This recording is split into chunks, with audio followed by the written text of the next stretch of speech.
En oración podemos empezar a sobrellevar las cargas de los demás. Muchas veces físicamente por nuestro trabajo que nos impide estar con los hermanos día con día, no podemos. Pero miren, las oraciones cambian.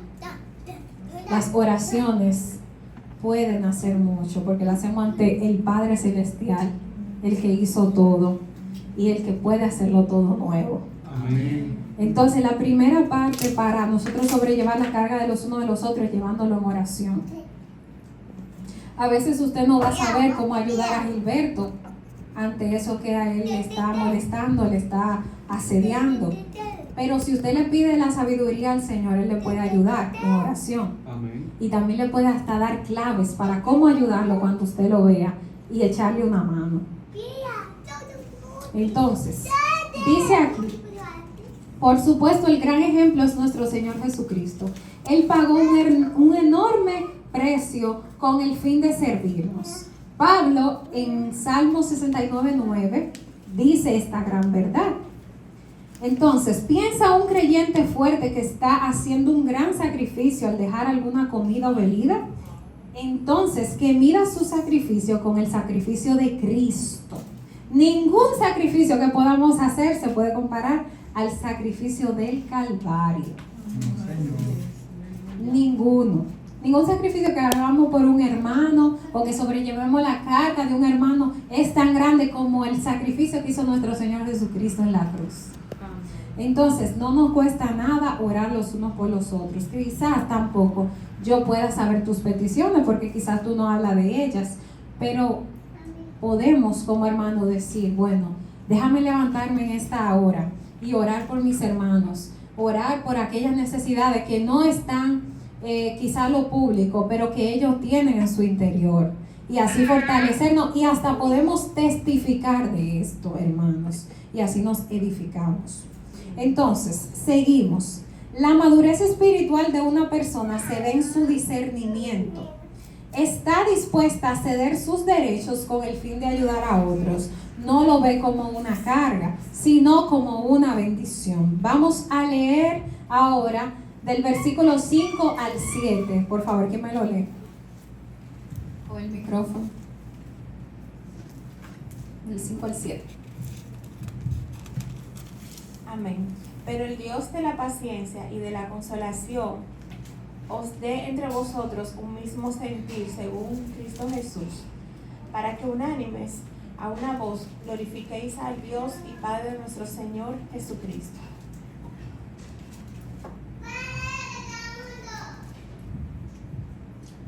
Gloria a Dios. ¿Para qué? Unánimes. Unánimes. Unánimes es una palabra en plural que dice los unos con los otros, o sea, usted y yo.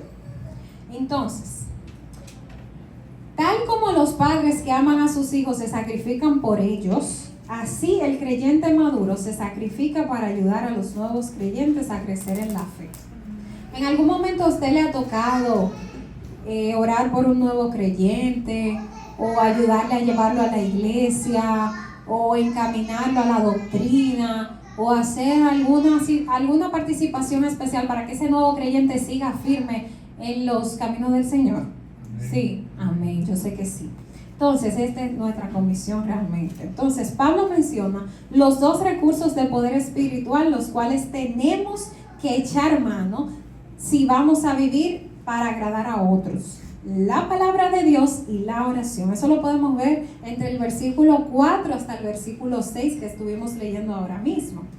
Entonces, tenemos que confesar que a veces nos impacientamos con los creyentes nuevos, así como los padres se impacientan con los hijos. Muchas veces los padres dicen, ay, ese muchacho se me mueve demasiado, ese muchacho no hace la tarea como yo le digo, esa muchacha hace lo que ella quiera, se pone la ropa que ella quiera. ¿Y qué pasa aquí? Así mismo, nosotros nos impacientamos con los nuevos creyentes.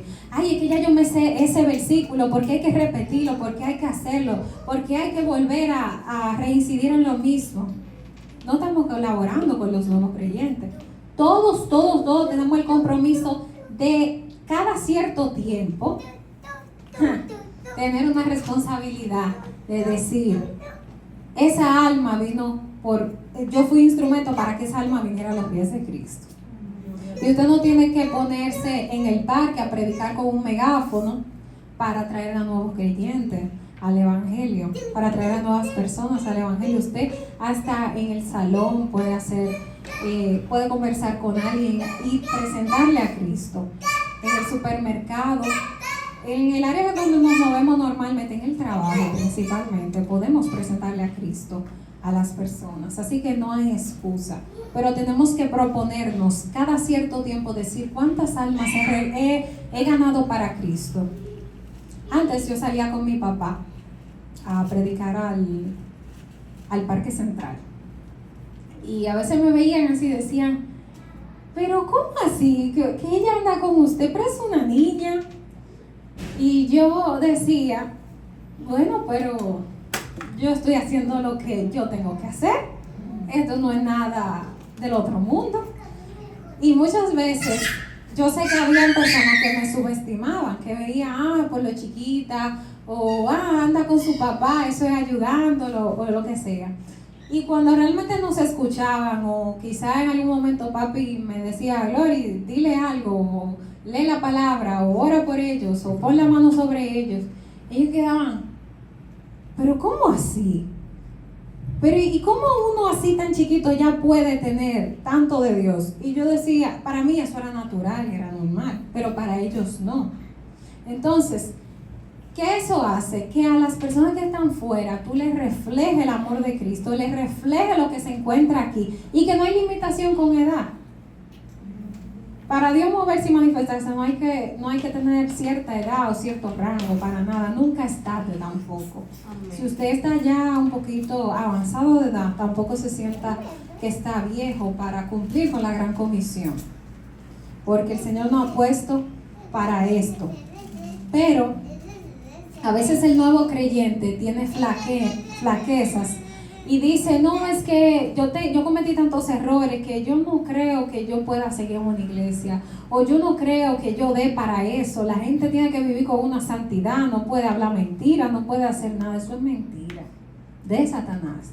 Todos flaqueamos en este camino. Ahora lo importante es estar en este camino, no fuera de él, no fuera de él, porque usted en algún momento, no una mentira se le va a salir. Quizá el viejo hombre en algún momento va a volver y usted, ay, pero con ese ay usted coge más fuerza y dice, pero no me rindo, pero no puedo quedarme aquí, porque hay nuevas y personas que yo no conozco que todavía tienen que escuchar el evangelio a través de mí. Amén. No piense solo en su salvación, piense en la comisión que usted tiene para con los demás, porque a veces es más fácil para nosotros rendirnos porque dependemos de nosotros mismos, pero no estamos mirando un pueblo con necesidad que espera por nosotros. Amén. Así que vamos a tener eso en cuenta.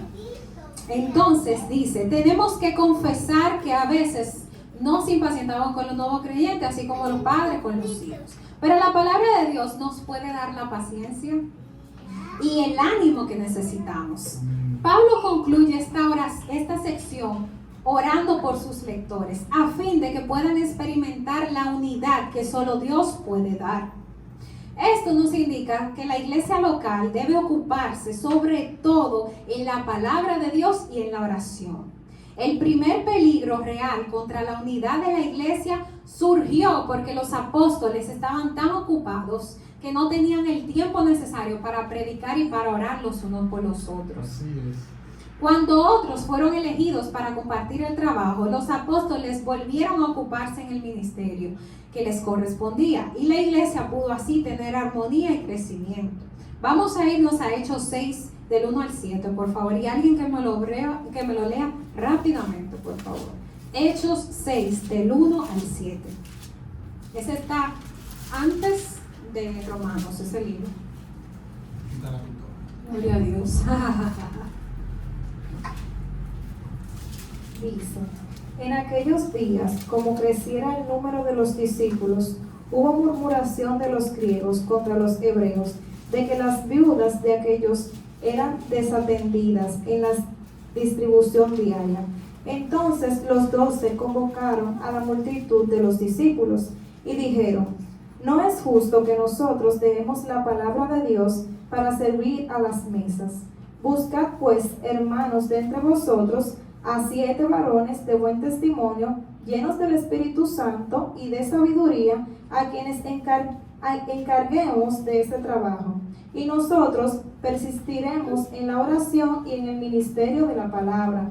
Agradó la propuesta a toda la multitud y eligieron a Esteban, varón lleno de fe y del Espíritu Santo, a Felipe, a Procoro, a Nicanor, a Timón, a Parmenas y a Nicolás Proselito de Antioquía, a los cuales presentaron ante los discípulos, quienes orando les impusieron las manos.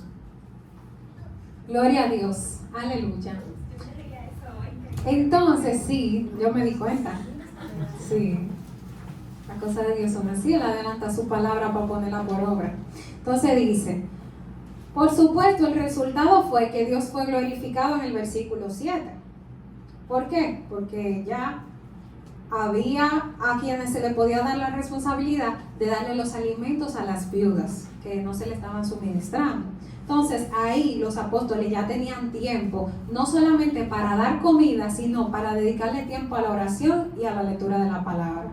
Porque muchas veces en la iglesia nos ocupamos de un salón, pero olvidamos que el otro es aún más importante, que es el estudio continuo y el buscar a Dios continuamente. Amén. Entonces, el desacuerdo y las divisiones no traen gloria a Dios, sino deshonra. Sí, dígame. A mí me llama la atención esa lectura, en el sentido de que si uno observa, las cosas no se hacían unilateralmente.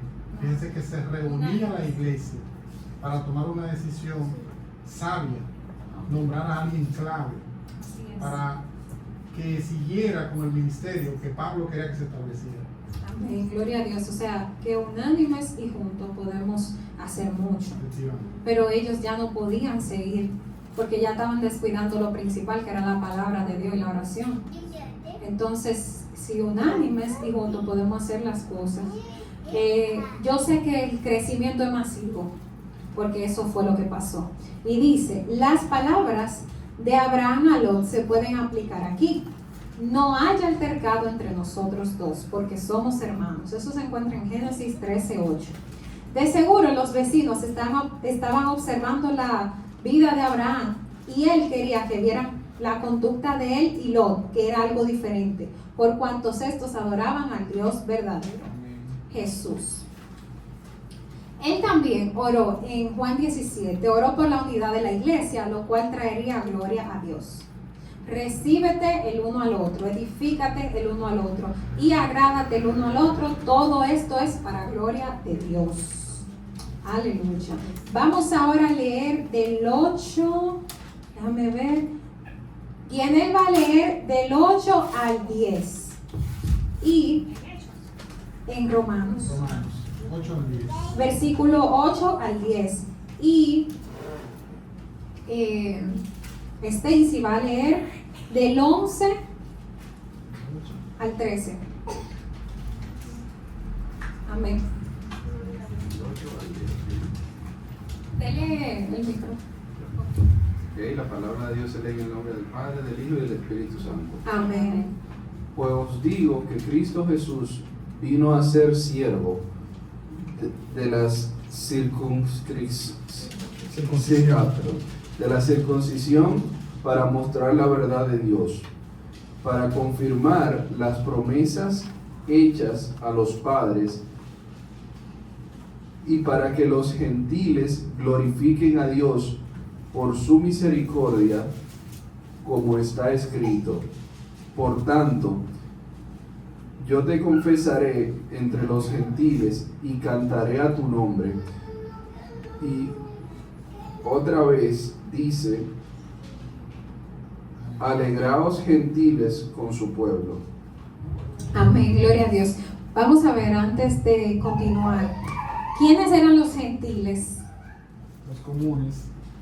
Los comunes, pero ¿cómo así? Los que no eran cristianos, que no eran de Los que no Cristo. eran judíos, exactamente, los que no eran judíos de nacimiento ni nada por el estilo. Esos eran los gentiles, todas aquellas naciones y lugares que no pertenecían a Israel.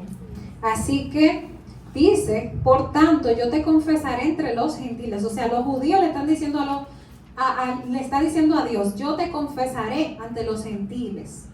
Alabad al Señor todos los gentiles y magnificadle todos los pueblos. Quiere decir que aquí los judíos estaban predicándole y exaltando al Señor para con los gentiles. Seguimos en el 13. Del 11 al 13.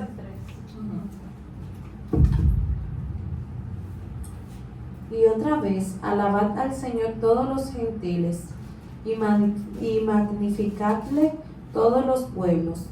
Y otra vez, dice Isaías, estará la raíz de Isaí y el que se levantará a regir los gentiles. Los gentiles esperarán en él. Y el Dios de esperanza os llene de todo gozo y paz en el creer, para que abundéis en esperanza por el poder del Espíritu Santo. Aleluya. Hasta aquí, ¿qué han podido entender? Hasta esta parte. O vamos a adelantarnos un poquito más para entonces dar la opinión. Dice, pero estoy seguro en el 14, pero estoy seguro de vosotros, hermanos míos, de que vosotros mismos estáis llenos de bondad, llenos de todo conocimiento, de tal manera que podéis amonestarlo los unos a los otros. Mas os he escrito, hermanos, en parte con atrevimiento, como para haceros recordar, por la gracia que me es dada, para ser ministro de Jesucristo a los gentiles, ministrando el evangelio de Dios para que los gentiles les sean ofrenda agradable, santificada por el Espíritu Santo. ¿Qué quiere decir hasta aquí? A mí me luce que Pablo estaba dándole órdenes, estaba haciendo como un plan para que ellos como que no se perdieran en lo que él quería ensancharle en su pensamiento. A los Gentiles. A los gentiles. Sí, y entonces así necesitaba cuidar del bien espiritual que él poseía. ¿Tú me entiendes? Porque Pablo era una persona que, ¿tú sabes quién era Pablo? Entonces él no quería que la gente como que se extraviara de lo que él quería inculcar. ¿Y qué él quería inculcarle? La palabra de Dios. La palabra de Dios, el evangelio. El evangelio de Dios. Exacto, el evangelio de nuestro Señor Jesucristo. Entonces, Y también que, o sea,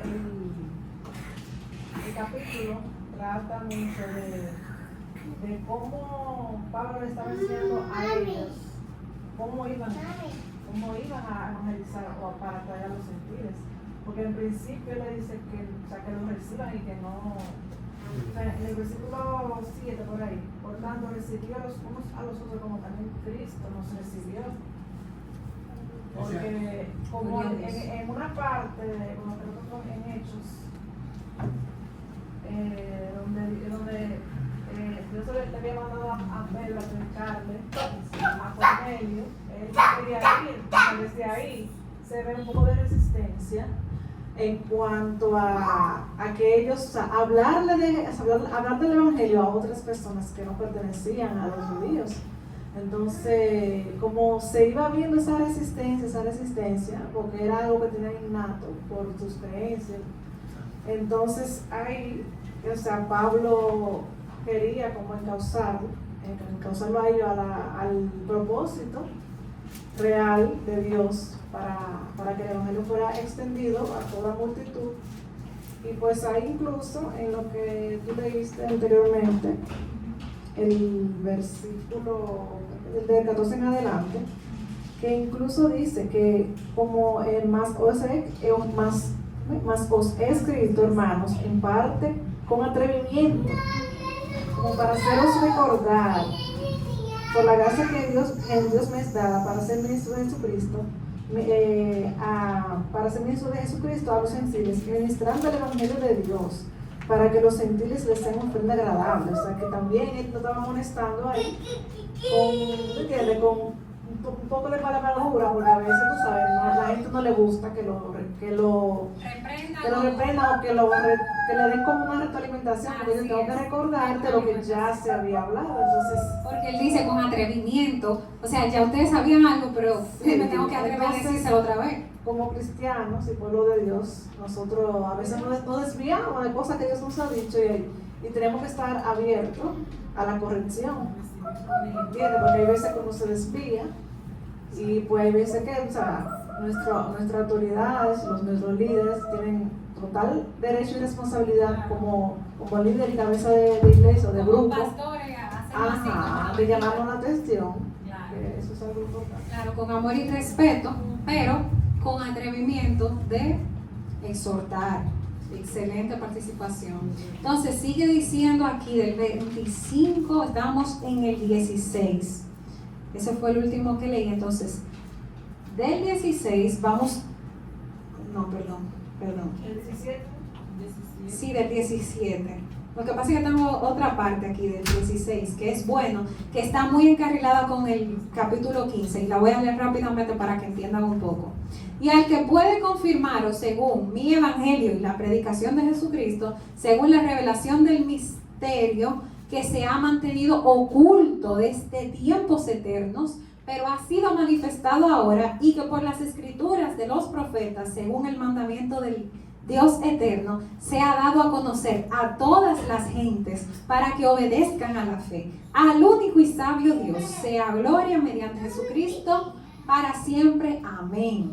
Yo entiendo que esa parte está bien clara ahí. Bien clara. Así que vamos a seguir con el 17. El versículo 17. ¿Sabes que yo tengo como comentario también? Ajá. De que fíjate que Pablo se gloriaba a sí mismo, pero de la cosa de Jesús. Con preeminencia a Dios. A Dios, porque a veces que la gente no queremos dar pompo, Ajá. porque es ofito, porque Pero el pompo se lo damos a Dios porque es Gilberto. O por sea, gracia. tenemos que gloriarnos en Dios. Amén. Gloria a Dios. Así mismo es. Entonces, él se me está adelantando, pero está bien, no hay problema. Vamos a seguir el versículo 17. ¿Quién me puede ayudar ahí a leer hasta el 18, por favor? Dice, tengo pues de qué gloriarme en Cristo Jesús, en lo que a Dios se refiere, porque no osaría hablar sino de lo que Cristo ha hecho por medio de mí para la obediencia de los gentiles, con la palabra y con las obras. Con el 19 como una continuación. Ajá, sí. Con puede seguir. potencia de señales y prodigios en el poder del Espíritu de Dios, de manera que desde Jerusalén y por los alrededores hasta Ilírico, todo lo he llenado del Evangelio de Cristo. Gloria a Dios. No, es que Pablo fue una cosa tremenda. Acaparó todo. Y aquí habla del hombre en acción. Wow, pero mira, ahí me da otra revelación. Ok. Nosotros deberíamos de hacer lo mismo que hizo Pablo ahí, pero ¿sabes con qué? Con este sector, con el sector donde vivamos. Gloria a Dios. Así es. Arrasar con el sector. Gloria a Dios. Y Vamos a dice, ver, ¿verdad? Ser osado, tenemos osadía. Sí, vamos a ser Osadía. osados. No importa, porque a veces no tiene temor. eso iba a decir yo, que necesitamos osadía. Osadía. Tenemos que tener la Debemos de pedir fortaleza, y no tener temor. De entrar. Ser atrevidos. Ser osado, ser atrevido. Porque somos atrevidos cuando estamos tratando de conseguir un trabajo. ¡Ey! Pero mire, yo hago lo que usted quiera. Yo necesito el trabajo solamente. Sí. Así mismo, yo necesito su alma. A veces ven más Para personas Cristo. que Hola. vienen de su trabajo, tú sabes, gente de mucho dinero que quizás viven por aquí, uno como que a veces, mira, esa gente no le van a nadie, no a su casa, pero uno tiene temor de que no reciban a uno, tú sabes, pero a veces esas personas tan necesitadas de Dios, están en depresión, y tú ni siquiera te das cuenta, entran a su casa, trancan la puerta, pero esos son los que más necesitan ahora mismo. Entonces uno tiene que ser osado y para tocar la puerta, un momento prudente, 5 minutos, solamente, yo creo que tú me dediques 5 minutos para hablarte de Cristo. Y uno ahí en 5 minutos uno le le predique el plan de salvación. Y con el poder del Espíritu Santo, porque dice la palabra que el Evangelio es poder. Es poder. Entonces, cuando nosotros damos esa palabra, algo va a suceder. Así que como el apóstol tuvo esa osadía de predicar el Evangelio, así nosotros como este filho vamos a atrevernos a hacer eso en el nombre de Jesús. Y Amén. el Gloria a evento, Dios. el 20 más fuerte todavía. El evento más fuerte, déjenmelo ahí. Vamos a dejar algo. Dice, una de las palabras claves en los capítulos finales de Romanos es servicio. ¿Y de qué se trata el Evangelio? De servir. ¿Y cómo servimos? De múltiples maneras. Podemos servir dando un vasito con agua, podemos servir orando los unos por los otros, podemos servir sembrando la palabra, como dice nuestra pastora, para con los que no conocen el Evangelio. Entonces, en efecto, Pablo usó 3 diferentes palabras griegas para discutir el tema. Lo podemos ver en Romanos 15, en el versículo 8, en el 25, en el 31 y en Romanos 16, 1. Usó la palabra que se usa para siervo o servicio, que es diácono. De esa palabra viene el vocablo ministrar. Yo ministro la palabra de Dios. Yo doy la palabra de Dios. Yo imparto la palabra de Dios. Entonces, el servicio era para indicar que estábamos haciendo algo útil en el templo o en puestos públicos. En Romanos 15, 16, acompáñenme ahí otra vez. Vamos a regresar. Dice, para ser ministro de Jesucristo a los gentiles, ministrando el Evangelio de Dios para que los gentiles les sean ofrenda agradable, santificada por el Espíritu Santo. Esta palabra se usa en otra parte en el Nuevo Testamento en griego y significa efectuar ritos sagrados, ministrar un servicio sacerdotal. Cuando nosotros predicamos el Evangelio, estamos haciendo un servicio sacerdotal para el Señor. Entonces dice, en esta sección Pablo explicó 4 ministerios diferentes. ¿Cuántos ministerios? 4 diferentes. Y dice, Jesucristo es el ejemplo máximo de servicio. Yo estoy entre vosotros como el que sirve.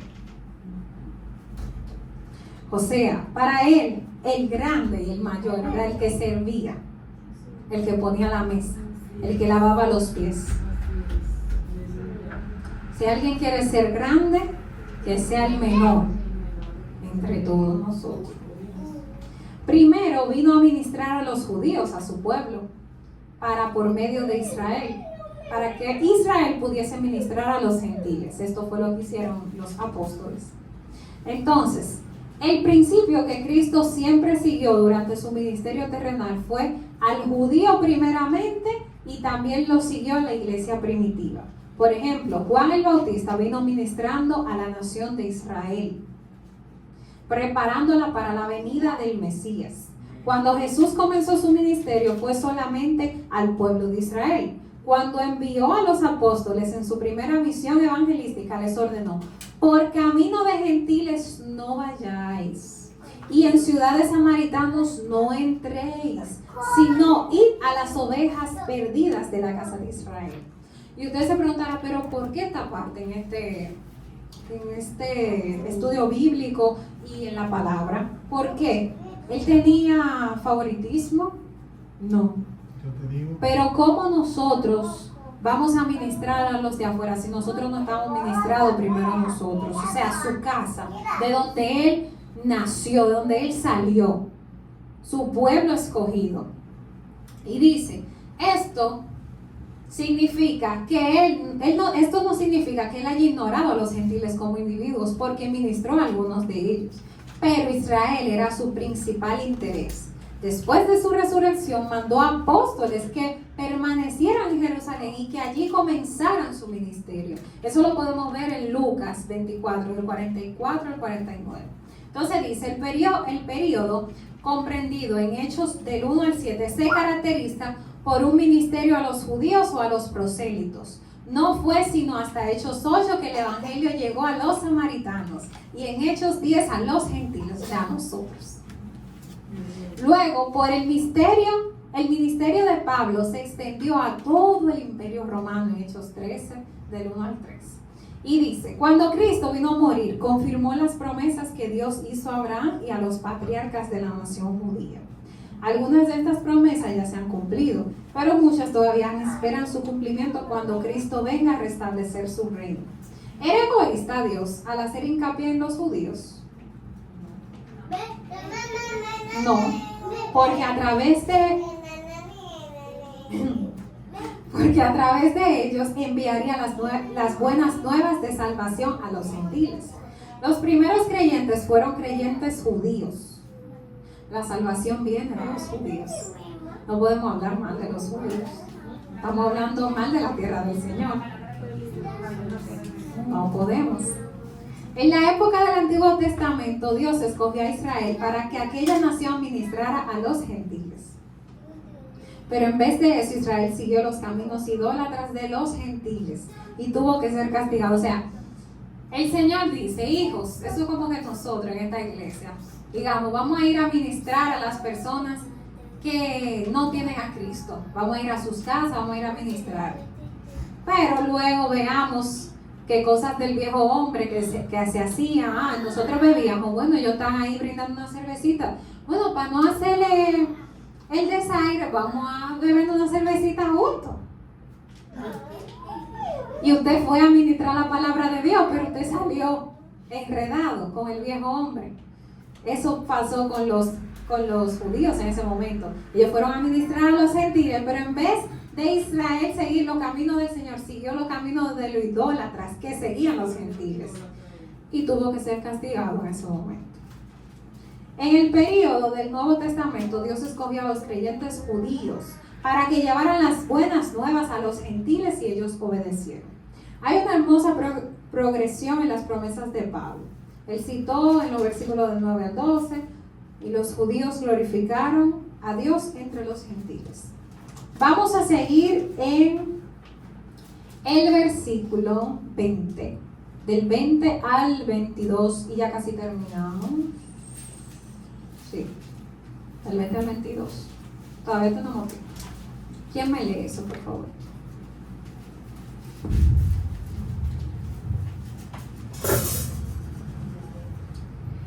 En efecto, mi propósito ha sido predicar el evangelio. El 20. Y de esta manera me esforcé. El 20. Y de esta manera me esforcé a predicar el evangelio, no donde Cristo ya hubiese sido nombrado, para no edificar sobre fundamento ajeno, sino como está escrito, aquellos a quienes nunca les fue anunciado acerca de él, verán, y los que nunca han sido oídos de él, entenderán.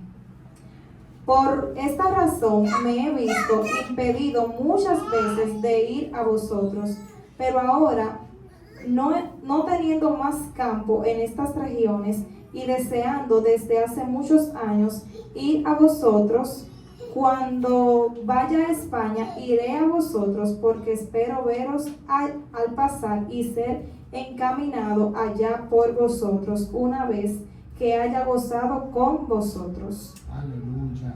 Gloria a Dios. Él fue a España, mi amor. Excúsame. Yo no sé qué es. Vale, tío, vale. Sí, dilo. Increíblemente, que queda tan cerca, a 1 hora y media. O sea, en ese tiempo, yo no sé, en barco seguro duraba más, pero en avión solamente a 1 hora y media. Y cuando la gente va a Europa, pues entonces coge y se va a España, París, Francia, Roma y así, hace como un recorrido por esos países. Y estoy segura que Pablo hizo todo ese recorrido, cogió Europa entera y la recorrió. Así es, así. Entonces, en esta parte, a menos que entendamos que el ministerio distintivo de Pablo, no podremos apreciar el mensaje de la gracia de Dios. Pablo explicó las características de su ministerio. Lo primero, diga conmigo, lo recibió por gracia. ¿Lo recibió? Lo recibió. ¿Y qué es la gracia? Lo que Dios nos da para salvación. Favor inmerecido. Nosotros recibimos el perdón de Dios, pero no lo merecemos, pero lo recibimos. Favor inmerecido. Esa fue la primera clase que di. También él explica en 1 Corintios 15, del 8 al 11, recibimos la gracia y el apostolado para la obediencia a la fe en todas las naciones, por amor de su nombre. En Efesios 3, Pablo explicó su ministerio a los gentiles con mayores detalles. Diga conmigo, estaba centrado en el Evangelio. Estaba centrado en el Evangelio. Esto lo podemos ver en el capítulo 15, en el versículo 16 de Romanos. Pablo usó dos palabras diferentes para ministrar en este versículo, pero él hizo hincapié en el servicio sacerdotal. Pablo se vio a sí mismo como un sacerdote ante el altar, ofreciendo a Dios a los gentiles que había ganado para Cristo. Era un sacrificio espiritual para la gloria de Dios. O sea que cuando usted trae a un nuevo creyente a los pies del Señor, a una persona a los pies del Señor, usted está ofreciendo un sacrificio espiritual agradable a Dios. Eso no es cualquier cosa. Miren, eso no es cualquier cosa. Porque nosotros tenemos que dar por gracia lo que por gracia recibimos. Entonces nosotros no podemos sentirnos solamente bien nosotros. Tenemos que ver a la comunidad, ver a los hermanos que también se sientan bien con la verdad de Cristo. Entonces dice aquí, él lo hacía para la gloria de Dios. Digan, él lo hacía para la gloria de Dios. Para la gloria de Stacy. Para la gloria de Gloria. Para la gloria de Nancy. No es para nuestra gloria, para su gloria. Eso lo dice en el 17, en el versículo 17 lo especifica, para la gloria en Cristo Jesús. Seguimos. Fue hecho en el poder de Dios. Eso lo podemos ver en el versículo 18 al 19. ¿Quién me continúa con el versículo 23 al 24? Por favor. Pero ahora, no teniendo más campo en estas regiones y deseando desde hace muchos años ir a vosotros, cuando vaya a España, iré a vosotros, porque espero veros al pasar y ser encaminado allá por vosotros, una vez que haya gozado con vosotros. Mas ahora voy a Jerusalén para ministrar a los santos. Hasta el 25, ¿verdad? Sí, pues, sí.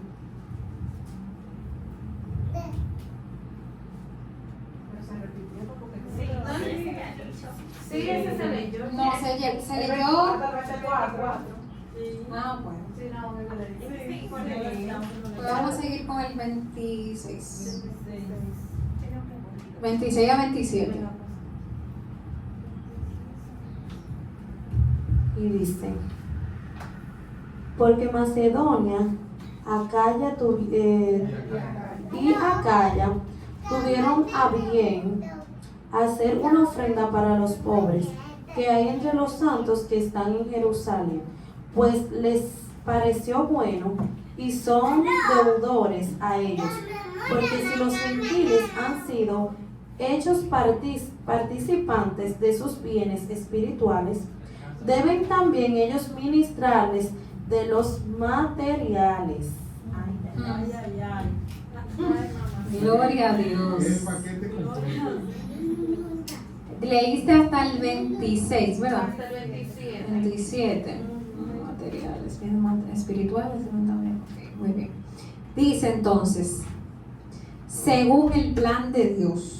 Esto fue según el plan de Dios. Cuando Pablo fue a Roma, él fue porque el Señor le tenía el trabajo ahí. Esta es una evidencia de que Pedro no fundó iglesias en Roma. No. Porque esto hubiese sido un gran obstáculo para Pablo. Él no fundaba. El deseo de Pablo por varios años había sido visitar Roma y luego España. Pero no tenemos evidencia de que haya llegado a España. Eso te iba a decir. La tradición dice que fue a España y a Bretaña después de ser librado de la prisión, pero no siempre se puede confiar en la tradición eclesiástica. Ellos lo dicen ahí, ¿cómo se dice? Lo resaltan, pero no se puede confiar siempre en la tradición eclesiástica. Entonces, el ministerio de Pablo de los gentiles a los judíos. Leemos entonces del 28 al 33. Voy a leer y alguien siga con la parte que yo deje. Dice así: así que cuando haya concluido esto y les haya entregado este fruto, pasaré entre vosotros rumbo a España. Y sé que cuando vaya a vosotros llegaré con abundancia de la bendición del Evangelio de Cristo. Pero os ruego, hermanos, por nuestro Señor Jesucristo y por el amor del Espíritu, que me ayudéis orando por mí a Dios. Por mí a Dios. Sigan con el 31 al 33, por favor. Y ahí acabamos ya. Para que sean librados de los que son desobedientes en Judea, y que mi servicio a Jerusalén sea aceptable a los santos, y para que con gozo lleguen a ustedes por la voluntad de Dios y encuentre confortante reposo con ustedes. El Dios de paz sea con todos ustedes. Amén. Aleluya. Gloria a Dios. Él siempre se despedía tan bien, tan cortés. Como que resalta que sí, que llegó a España. No, dice que no. No Así se que sabe. cuando haya concluido esto y les haya entregado este fruto, pasaré entre vosotros rumbo a España. Rumbo. Pero dice que no llegó. La Biblia amado dice eso, que no se sabe si él fue. Y fue mejor que no fuera. Dice, Pablo y sus compañeros habían recibido una ofrenda especial de las iglesias de los gentiles en Grecia para los creyentes judíos que sufrían en Jerusalén. Todos los detalles de esta colecta se encuentran en 2 Corintios del 8 y el 9. Había varios propósitos en esta ofrenda especial. En primer lugar, era una expresión de amor, expresión de amor de parte de los gentiles hacia sus hermanos judíos. Segundo, era un alivio práctico. Era un alivio en un tiempo cuando estos hermanos pobres era que estos hermanos pobres más lo necesitaban. Tercero, ayudó a unir a los judíos y a los gentiles. Ayudó A unir a los judíos y a los judíos. en la iglesia. Fue un lazo que los unía más. Pablo consideró esta ofrenda como el pago de una deuda. Los gentiles habían recibido de los judíos bienes espirituales. Ahora les estaba devolviendo bienes materiales como pago de la deuda. Pablo se consideraba deudor al mundo entero. También consideraba a los creyentes gentiles como deudores hacia los judíos, porque fueron los judíos los que dieron a los gentiles la palabra de Dios y al Hijo de Dios. Nosotros los creyentes debemos sentir una obligación hacia Israel y debemos pagar la deuda orando por Israel, compartiendo el evangelio y ayudando en una manera material.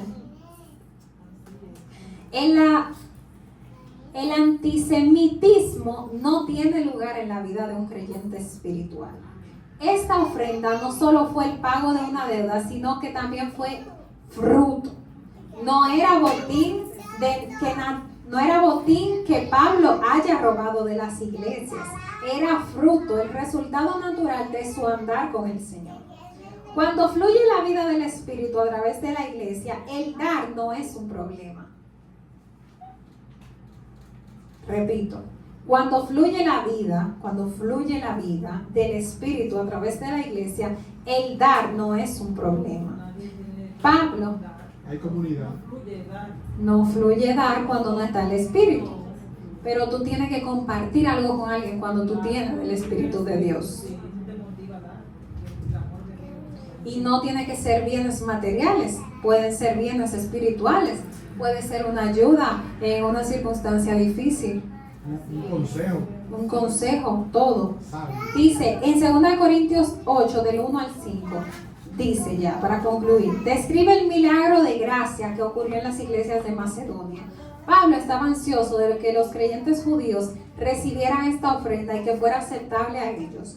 Quería con la ayuda de Dios establecer un fuerte vínculo entre la primera iglesia en Jerusalén y las iglesias en otras partes del imperio.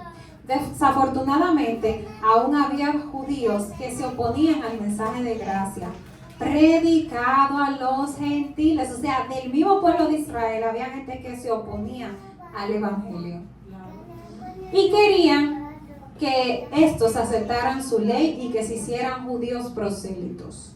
Los eruditos en la Biblia llaman a estas personas judaizantes. Estos legalistas seguían a Pablo donde quiera que iban y trataban de robarle las iglesias. Oh, aleluya. O sea que yo le digo a ustedes, Hay de todo, sí. la epístola a los Gálatas fue escrita para combatir sus malas obras. Las palabras "me ayudéis" en el versículo 30 sugiere un atleta dando lo mejor de su capacidad en una competencia. Quizás las palabras "luchar juntos" expresan mejor la idea. Este mismo término usado en Colosenses 4:12, refiriéndose a la oración de Epafras. Este verso no significa que tenemos que pelear con Dios para obtener lo que necesitamos. Más bien, significa que nuestro orar no debe ser una experiencia casual que no proviene del corazón. Debemos poner tanto fervor en nuestras oraciones como lo hace un luchador en su lucha. Amén. Y ya para concluir de verdad. Yo soy como esos predicadores que dicen que van a concluir, no concluyen nada. Ya voy a concluir, dice. Soy más grande, hace un año. Dice, él no trató de vivir una vida solitaria, tenía amigos en el Señor y los apreciaba. Fueron de ayuda para él en lo personal y en su ministerio. En mi lectura de biografías cristianas he descubierto que los siervos a quienes Dios ha usado más fueron personas que podían hacer amigos. Se multiplicaban a sí mismos en las vidas de sus amigos y compañeros en el ministerio. Que no está bien ser oidores sino hacedores de la palabra. Tenemos que tener amigos, sobre todo en el evangelio, ayudarnos los unos a los otros. Porque ¿cómo vamos a ayudarnos los unos a los otros si el que está afuera, el que no es evangélico, no va a entender nuestras luchas en este camino? Tenemos que tener amigos de nuestro mismo redil. Aleluya. Amigos cristianos. Entonces, al final, ¿cuál fue la enseñanza de todo esto? Vivir para agradar y edificar a otros. El tema. Así es. Vivir para agradar y edificar a otros. Pablo no se quedó con lo que Dios le dio. Pablo no estuvo tranquilo hasta que no cumplió la comisión del evangelio. Así es. Cumplió su misión. Así que le damos gracias al Señor. Amén.